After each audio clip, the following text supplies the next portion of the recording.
All right, so you know how to get help with OpenScholar. So we've got the community forum. This is more and more becoming the place to go to ask questions, get help, report problems, track a problem. We had a small hiccup today on OpenScholar, and it was on community, but then I kept getting individual help requests from IT help. So it might be if you get some sort of error, you might want to be the first to go to community to post it.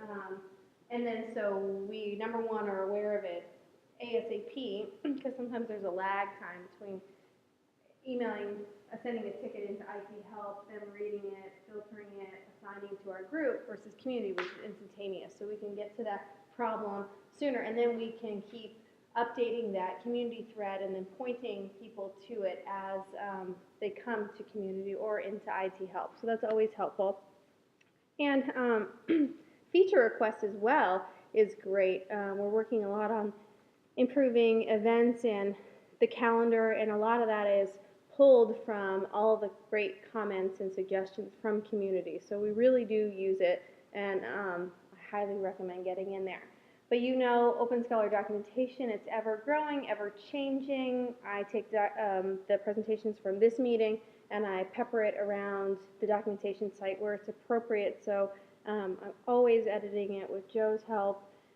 The roadmap, you can check out the new features that are coming down the line. Our next release is June 1st, so look out for that. And then platform trainings. You know that you can always come to training, keep coming back. We alter it and make it better. I mean, it sort of stays in the same activity base, but we continue to stretch the amount we can get into 2.5 hours. And with that, we will talk about getting into the FAQ and Links app. So welcome. We're going to talk about these two apps today and how you can use them on the site. Now, show of hands, how many people actually know what either one of them do or use either one of them on their site? Okay, all right, there's a couple. I feel like it's one of the some of the least used, there we go, apps.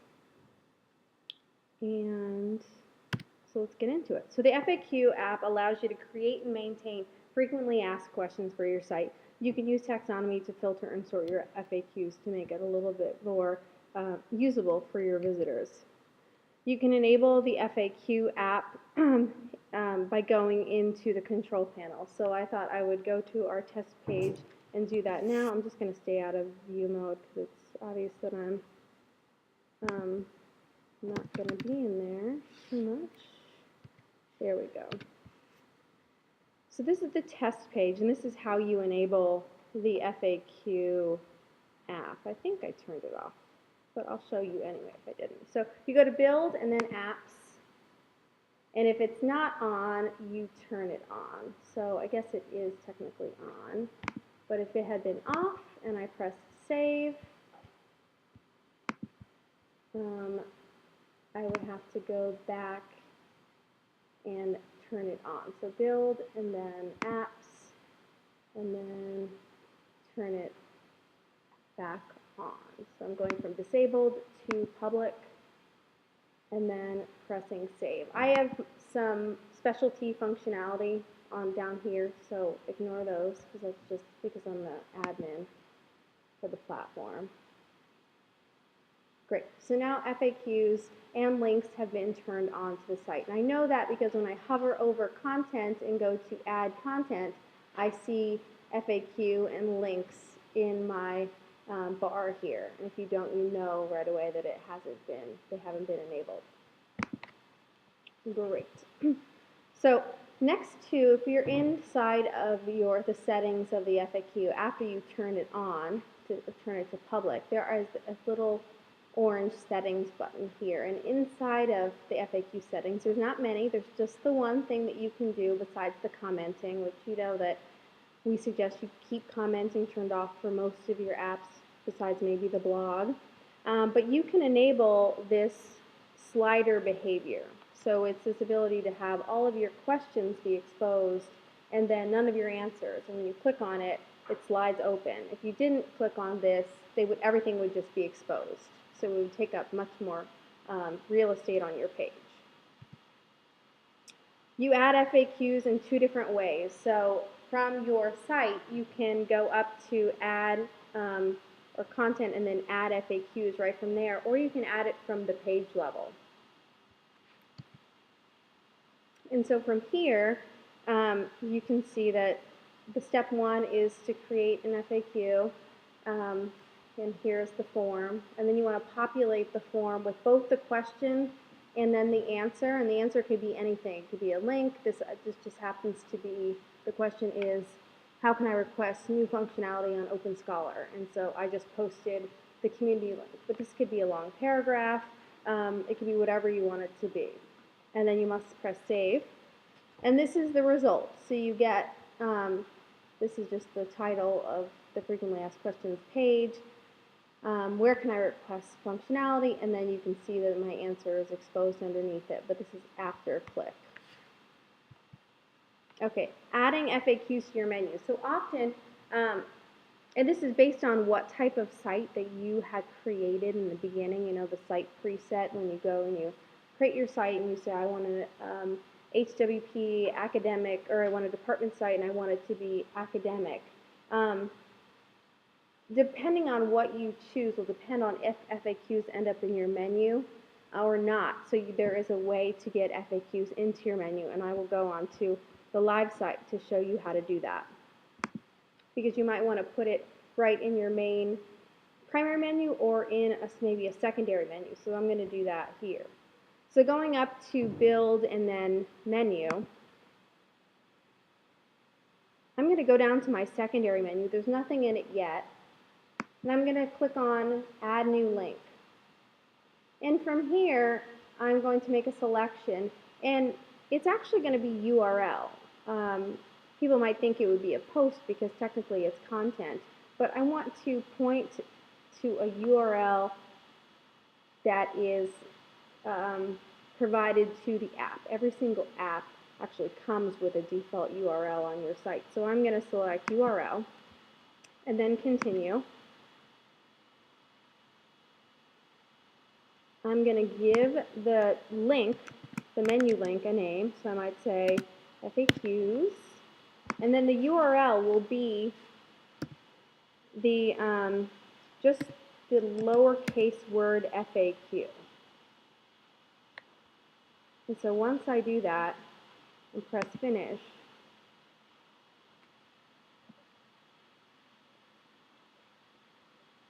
you'll see that automatically finds the URL and puts in the fully exposed URL here. And once I press save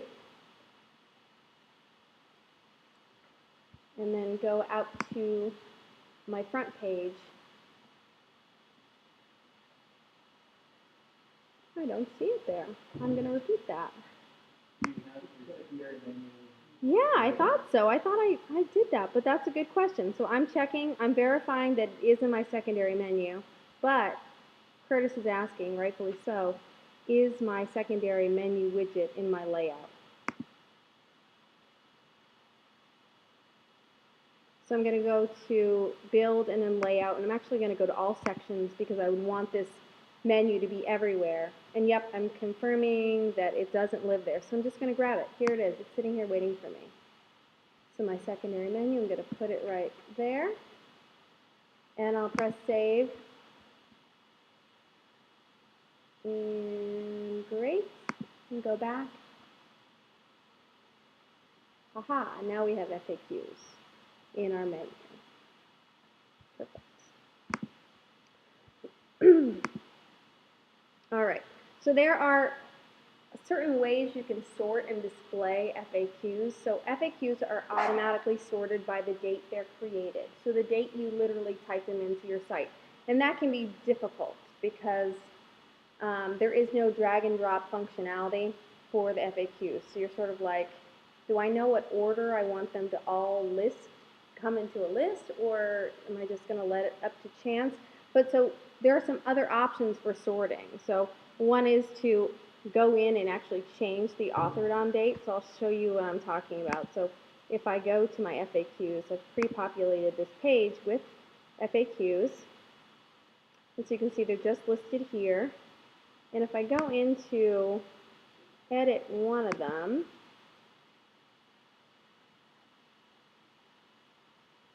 over here in authoring information, I'd have to go in and change this info here. And so depending on how many FAQs you have, that could be time consuming and annoying. So there's some other options we have. You can use the featured post widget to call to individual FAQs, and inside of that you can drag and drop, and I can show you that in a little bit. You can drag and drop them in a custom sort order, or you can use taxonomy to display your FAQs based on the terms that you have. So when we get to the live example, we'll get into that a little bit. So here's some examples of FAQs that exist, and there's links to them in real time, and I can link off to them. But and Joe has more details on some of these, so Joe, help me out if you want to say anything special about these. But you can see that, let me bump this up a little bit. This is the FAS Division of Social Sciences, and this is your FAQs, and they've actually added helper text in case people aren't clear, quick questions to do the answers. And so you can see that inside the FAQs, they have links off to other places. So that's great. And then we can go over to another example. And this is the trademark office. Anything extra special about this one, Joe? Nothing that you think? I think one thing to note is that in this website, they have a monitoring convention. Unfortunately, for that.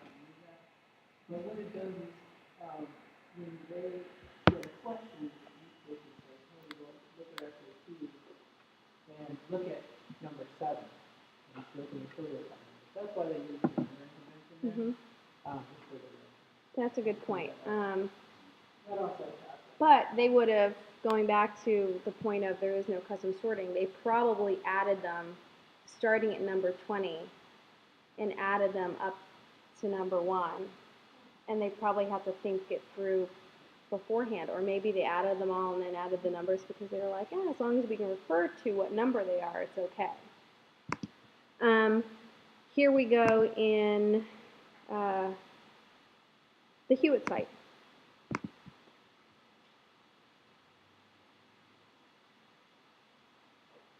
So the Hewitt site actually has a list of them here, but then they also, on the side, they've got a taxonomy widget that categorizes the FAQs. So if you just want to see the FAQ about teaching and learning, you click on that and it shows you it here. Accounts, access, and directories, they've got 18 of them. So you can see they have enough FAQs where they really do need to have some taxonomy and tag them based on what they are, because there are so many.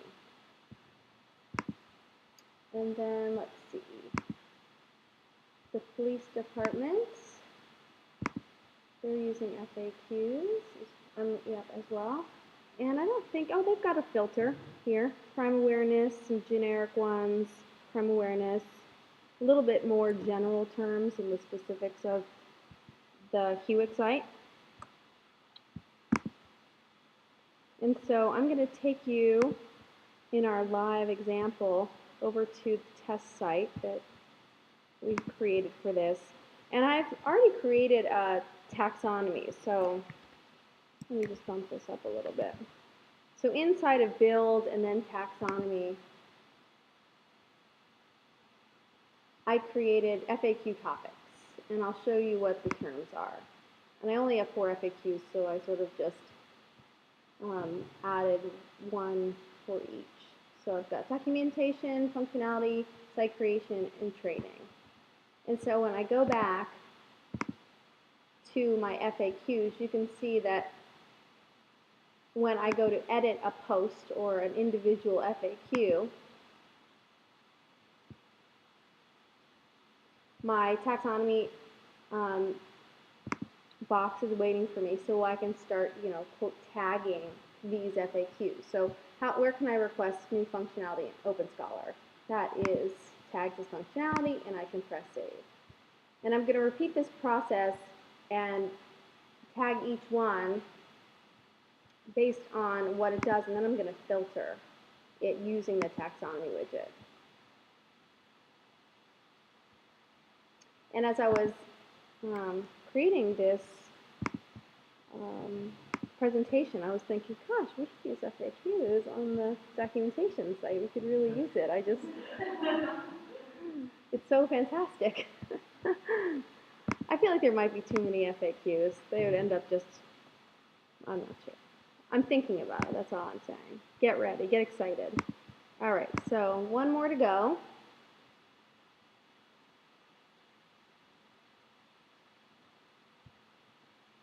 All right. And so from here, I get to make a decision about where I want my FAQs to live. So what is this one? Affiliated. Okay. So we know that on the FAQ page itself, this app-based page that I'm sitting on right now, I've got the list of FAQs, I've got this helpful recent FAQs widget. I can choose to go to the layout and then create a taxonomy widget. What I'm going to do is so I'll say, I'll just call this support FAQs. I'm going to select the vocabulary called FAQ topics. All of this is fine. All of this defaults are fine. And once I press save, my taxonomy widget is waiting here for me, so I can drag it into one of the sidebars if I want to. So maybe I'll put it here and I'll press save.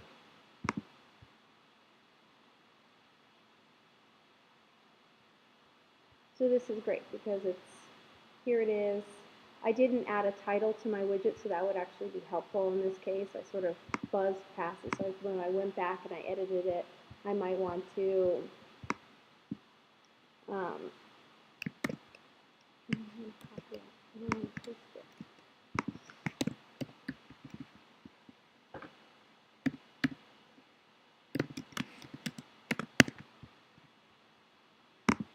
that might help the user experience a little bit more. Okay, great. So that looks nicer. So, and obviously if I click on documentation, it's going to take me to my one documentation FAQ. But I'm still, in the area of the FAQ app. But what else could I possibly do? If this was a support site, if this were a real test site, I could, I don't have to keep it on this page. I could kind of abandon this page really if I really just wanted to use the taxonomy widget, and I could go over to the home page and I could pull that widget onto this layout. And so if you're just leveraging a widget you already created based on the FAQs and the taxonomy you created, so you're kind of layering all these different ways of providing this information.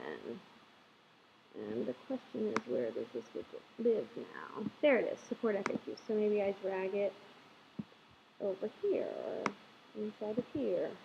Let's see how that will turn out. And so I'm just putting it wherever I want it to be. And you could use multiple vocabularies around your FAQs if you wanted to. So that's something you can do as well. Any questions about, yeah, Louise? No, you could, so if I go into if I could go into documentation here, and I'll just open up this post, what's the URL of the documentation site, I can opt to check all of them.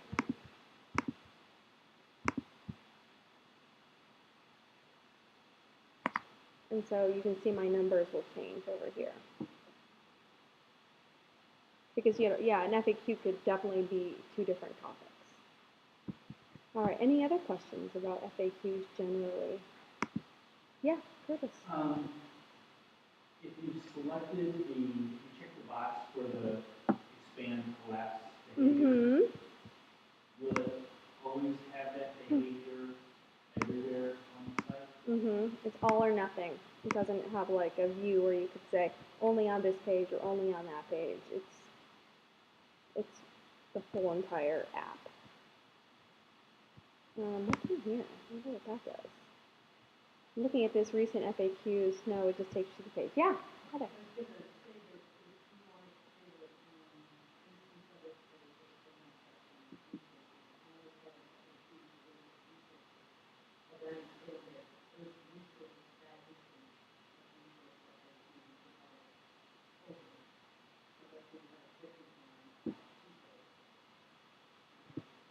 You can only have one FAQ per site. Well, Yes, but you can organize it by that. But you can't control the sliding behavior for like taxonomy or page URL. I have never seen it. Joe, have you seen all or nothing? That's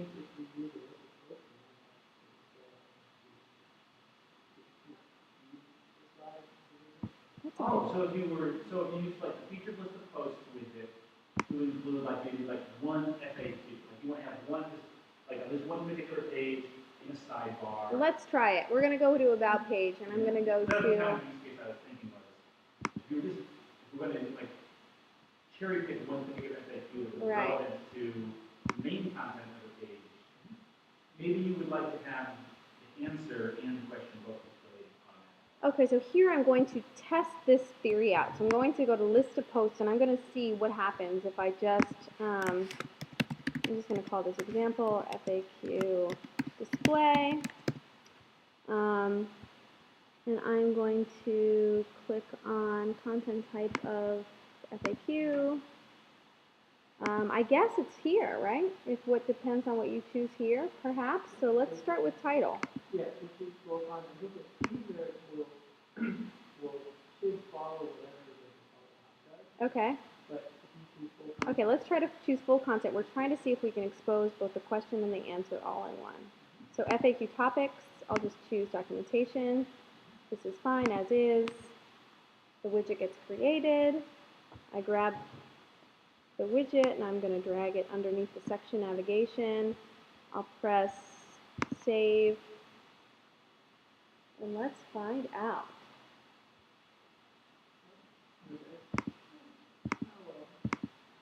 No, I mean, I'm thinking, what if you put in an accordion? I don't know. Apparently, the answer at this point is no. Do you have an example, Heather, of what? It could be links. Links is a little bit different sometimes.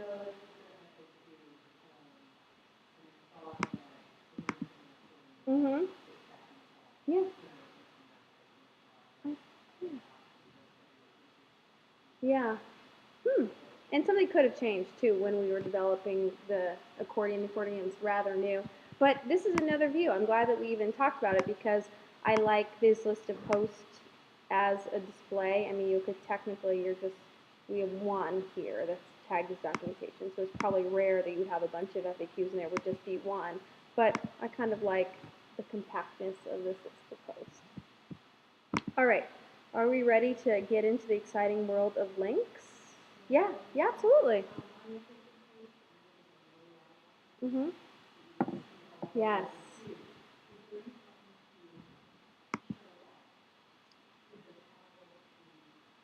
Like expand all.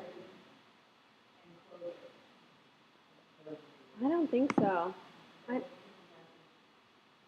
Absolutely. The FAQ and the links app, and I didn't have time to add it in here. There's a lot of, there is discussion in community about how to make it better because these are really powerful apps, but I feel like people shy away from them because of the sorting, like that inability to sort. You're like, and you sort of feel like, I don't want to have to add a list of posts, even though you're seeing that it's rather easy. It just sort of feels like out of the box. It could be better. So we haven't discussed FAQ or links app much, and that's kind of a good thing. That means like if it starts to gain some popularity and discussions, it'll all of a sudden be a topic of conversation. So I encourage you guys to get into community after this and say, hey, we were learning about this, and these are the things that I would want.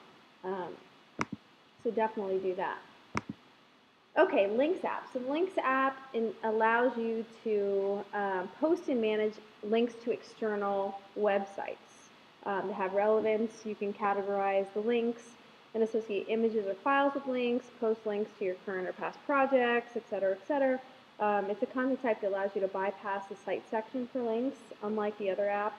And your links will be automatically and neatly formatted using the content that you provide. So let's talk about that. So you know that you saw me do how I enabled the FAQ app. Same thing goes, you go into build and then down to apps, and then you'll select links and make it public.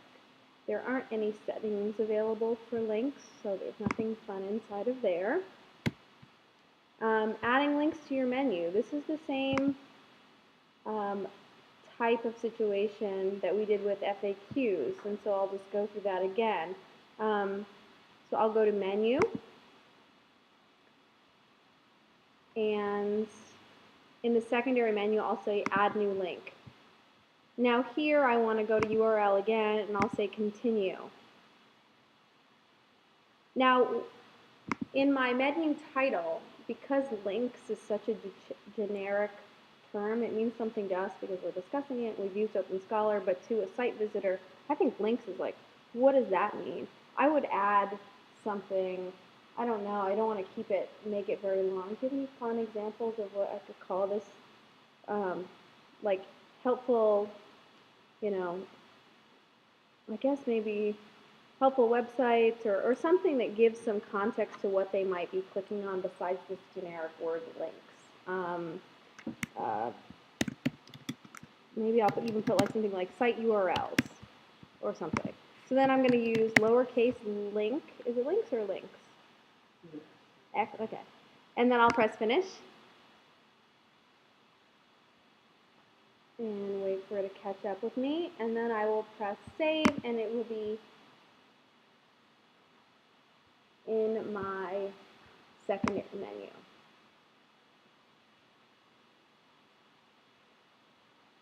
Great. But you know what I mean about the context of finding that kind of links is just such a generic word. Okay. So there are two ways to add links to your site. So we can do it right from the admin toolbar, go to add and then link, or if you have the links app, you have the actual page view of links, you can go to the green button and select link. And here's just the steps. So you add the link, and here's the form, and you'll want to fill out the details here in the description if you want. So you have this choice to have a description or not. So here's the results if you do not populate the description. So it's literally just kind of like a hyperlink of text. So it's kind of bland. And then here is the view when you actually fill out the description. It shows underneath here. And then there's like a helpful read more, so you can even get some more information about it. All right, creating resources page with links. Joe is going to come up and sort of drive the bus. He created these slides. I mean, these These are my slides. I can talk about them a little more. So, as Bree mentioned, that when you enable the Links app, it creates a section called Links, and she added that to the top navigation, the secondary menu. And it's pretty generic, but the link itself is... Oh, okay, sure. Okay. But the link content type itself is pretty unique because it is generic, and it allows you to have these different kinds of content and use the link content type to recreate it. There's another generic content type in OpenScholar. Does anybody know what that is? Something that's not specific, like news or people. We use it all the time. It's the page. So basically, there's two generic content types, and they allow us to take content that doesn't really fit into OpenScholar's apps. Right? There's only a finite amount. and essentially create a pseudo content type. So we won't talk about page, we're really talking about links right now. So one of the things that you can do, and I went ahead and did this already, is instead of using the default /links section, I'll show you examples of that. That was kind of the original thought behind all the apps. Is you enable the app, it gives you a section, you just use the default section, everybody's happy. But most people want to have some kind of context, and probably the most common context for links or external links is kind of a resources section on your site. To do that, I can't use the default link section because where it says resources right here, it actually says links. It doesn't have much context. So what I did was I created a page called resources, and inside I put a list of posts widget in there, similar to what Bree did with FAQs.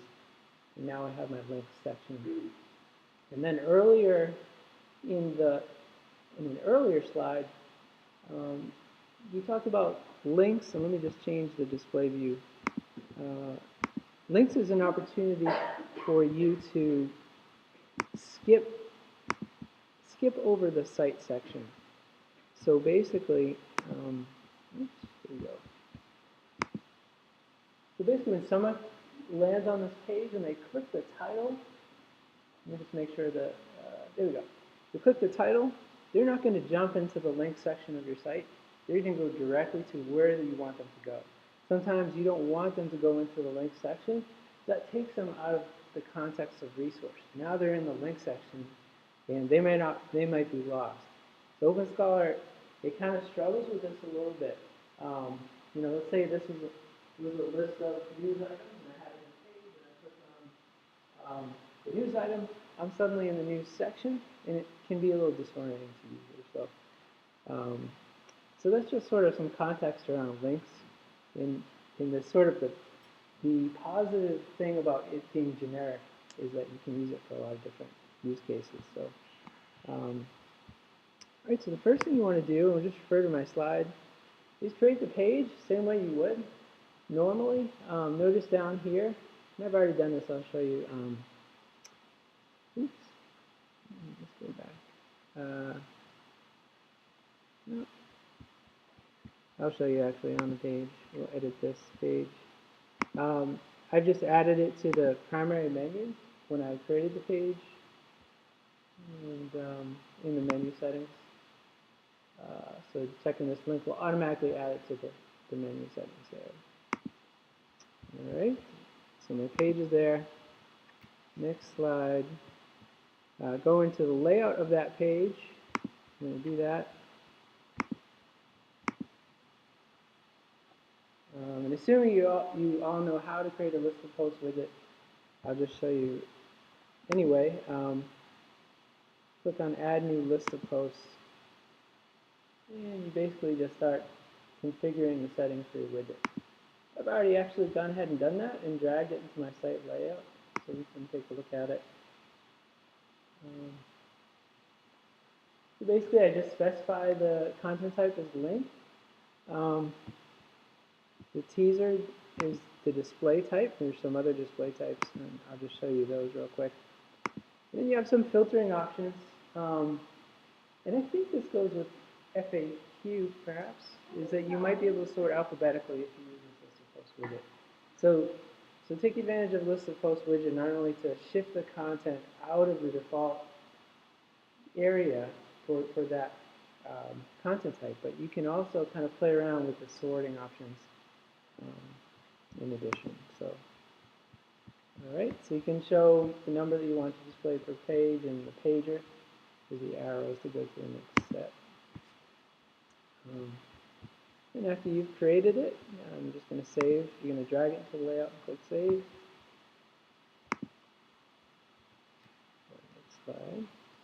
Create the list of post widget. Drag it into the layout. There it is. So we've created a list of links, and then when I click on one of these links, I don't go over to this section here. I actually go directly to the the destination URL.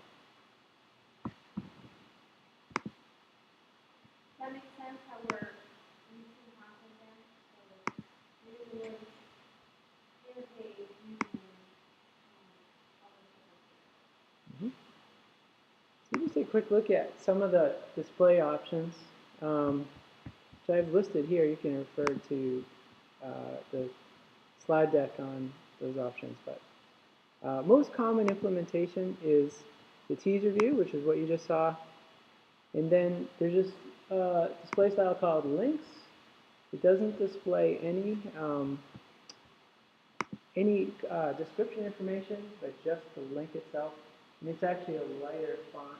It goes along with the other links on your site. So it'll match sort of the inline links. Sometimes you might want this if it's in a sidebar. You don't want that entire description, but kind of bog it down. If it's in the main content area, you may want to go with the teaser view. You can also go with the title, but you're going to see that the title doesn't take you directly to the link. It takes you to the link page. And you can see what I mean about getting taken out of context. Now suddenly I'm in this section called Site URLs.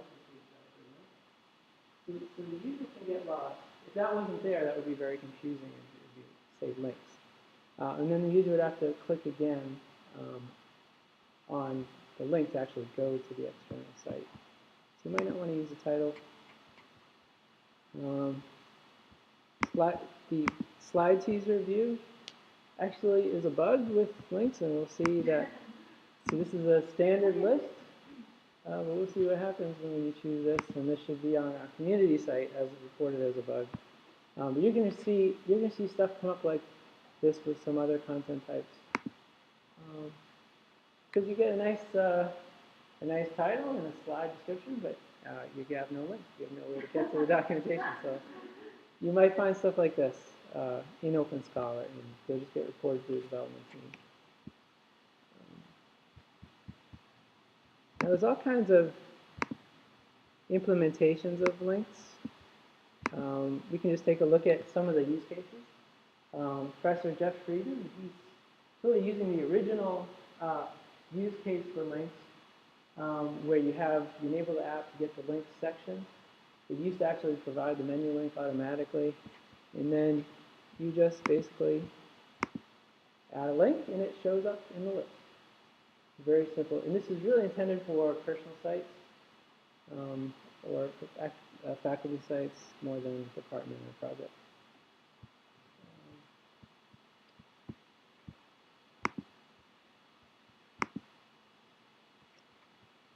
So another implementation is to have a list of resource links. So this is the youth protection site at Harvard. And basically use a page with a list of posts widget right here. And what they've done is they've actually, to remain in context of the resources section, they've actually created pages about Harvard, for example, that have a list of posts inside them that filter by links tagged with this term. This is a little different than the taxonomy widget. They've manually created these different pages here, and then these all have list of post widgets inside them, and that's to maintain staying in within resources.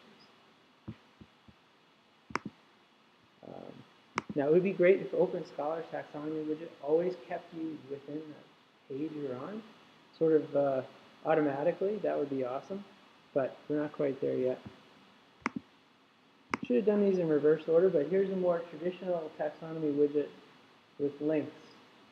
So you can see a list of posts widget here, except this is a taxonomy widget. If I click payroll, I'm actually going to be taken out of resources. Now, if you look at the breadcrumb, I'm actually in the links section. Now this menu here is made to look like the other menu, but I'm actually not in resources anymore. So that's why the site you looked at before this, they chose to do the individual pages with this post widget. It's a lot more overhead, a lot more work, but it keeps you in the context of resources and not in this sort of, it looks like you're in resources, but you're actually not. Sometimes people will style this menu to look like the section nav menu. This is actually a custom menu to give the illusion that you're still in the same section, which you can do in OpenScholar. Okay, cool.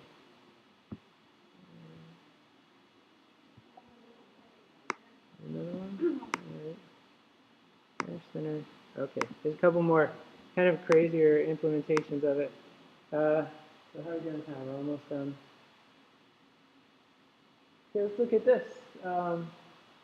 The App Center has a list of books that in OpenScholar there's an app called Publications that will, if you put your book information in, it'll create a nice citation.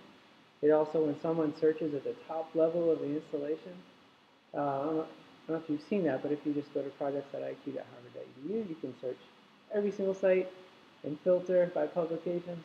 You can see all the publications. But their focus was marketing these books, having a visual display that was not a citation-based display. So basically, they've used links, and these to go directly to the book publisher. And they've actually categorized them for their different programs. And the idea is for someone to actually purchase these. So they didn't want a citation display. Another implementation of links. So with links, you kind of have full control over. If we edit one, you kind of have full control. It's like a blank palette over the display of the content. So they're able to put an image on the right, a thumbnail with formatted text. All right. So here's probably a very unique implementation of OpenScholar. Harvard Stories. So basically, they have a lot of videos, and the videos live in pages. So this one. This is a page with a video that in OpenScholar, there's no way to get, if you have a list of pages, there's no way to get a thumbnail of that list. Now I can create a list of posts for all of these video pages, but I couldn't get a thumbnail. It actually mirror exactly what is at the top of this page. And they have their own set of thumbnails that they wanted. So what they did was they created a list of links. They created individual links, and they created a list of post widget to browse all the videos. And when you click on the link actually points to the video page.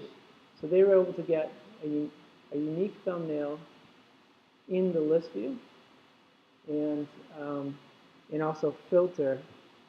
The links are filterable. Now the caveat to this is the actual pages aren't tagged with these categories over here. They're just the links are tagged. But it's kind of you can see it kind of has power in that it's just not very specific. So it's just another implementation of it. Now I wouldn't always recommend this. The real way to go is for a new feature to be developed where a page can have a thumbnail in list view. Then you wouldn't have to go through this extra step. So this is kind of people really being creative to do what they want despite not having that feature in OpenScholar. So there's a lot you can do.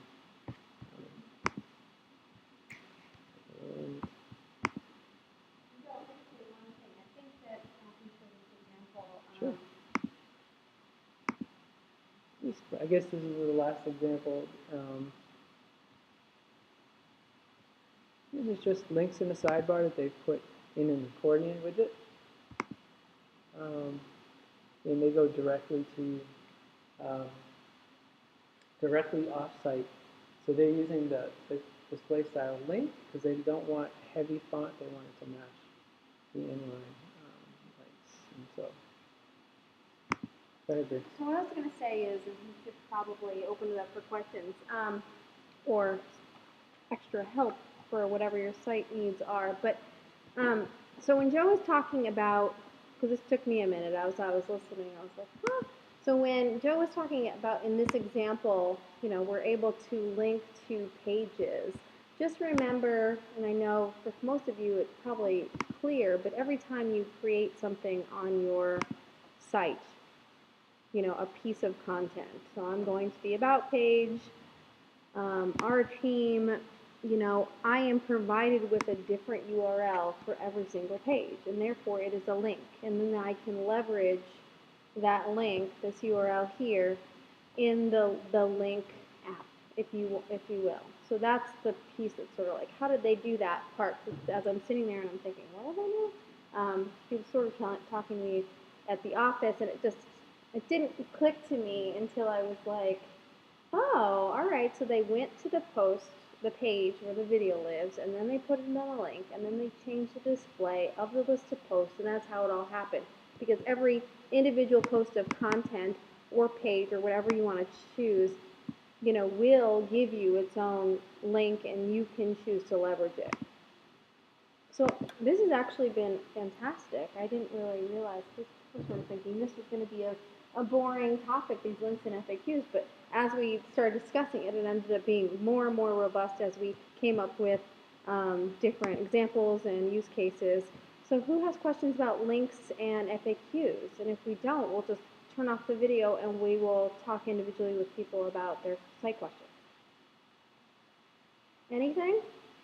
All right, well, thank you so much for coming, and stick around if you have questions. And then we're actually going to take a hiatus over this summer. We might do something a little bit more creative, like more just open help hours versus the presentation, because obviously presentations take a long time to create, and summer is really busy for us. But then we'll be back officially with topic-based meetings in September. All right, great, thanks so much. Joe, come over here and help me turn off the video so I don't delete it. Okay. I'm gonna get you to watch me. Okay. So I will put some bad juju on it. Mhm. Oh.